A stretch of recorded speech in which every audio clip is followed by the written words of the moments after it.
Bugün sizleri Balıkesir Akçay'ın eşsiz güzelliklerini keşfetmeye davet ediyoruz. Akçay, Türkiye'nin batısında, Kaz Dağları'nın eteklerinde yer alan bir tatil beldesidir.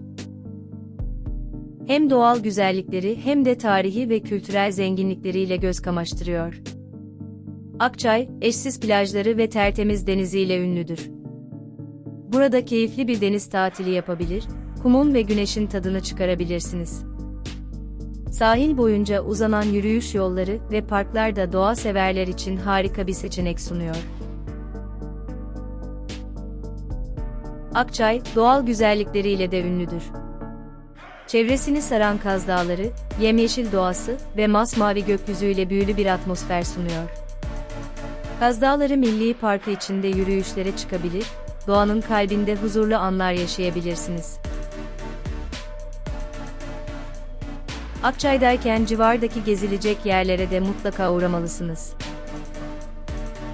Efsanevi Zeus altarı, Kaz Dağları'nın eteklerinde yer alıyor ve tarihi bir öneme sahip. Milattan önce 6. yüzyılda inşa edilen bu tapınak kompleksi, Zeus'a adanmış bir sunak içermektedir. Altarın kalıntıları halen ziyaretçilere antik döneme dair bir bakış sunmaktadır. Mıhlı çayı, berrak suları ve serinletici atmosferiyle doğa severlerin ilgisini çekmektedir. Üzerinde bulunan köprü, Osmanlı döneminde inşa edilmiştir ve kesme taşlarla yapılmıştır. Burası, tarihi ve doğal güzellikleri bir araya getiren nadir mekanlardan biridir.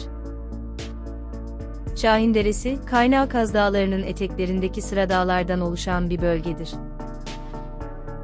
Şahinderesi Kanyonu, doğal güzelliği, serin suları ve etkileyici manzaralarıyla ziyaretçilerine huzurlu bir doğa deneyimi sunar. Yeşilyurt Köyü, zeytin ağaçları ve otantik taş evleriyle ünlüdür.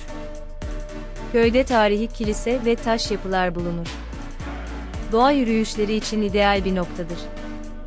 Köy, sessizliği ve doğal güzellikleriyle ziyaretçilere huzurlu bir atmosfer sunar.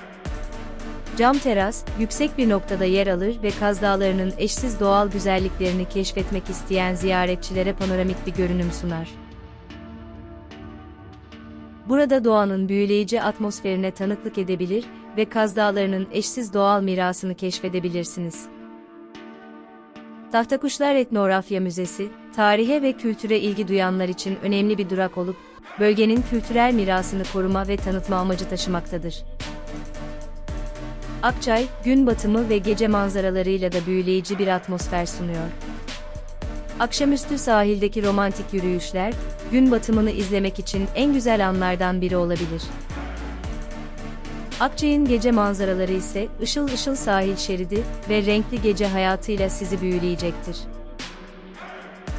Akçay, doğal güzellikleri, tarihi mekanları, plajları ve cana yakın insanlarıyla size unutulmaz bir tatil deneyimi sunuyor. Siz de bu eşsiz destinasyonu keşfetmek için bir adım atın ve Balıkesir Akçay'ın büyüleyici atmosferinde hayallerinizi gerçeğe dönüştürün.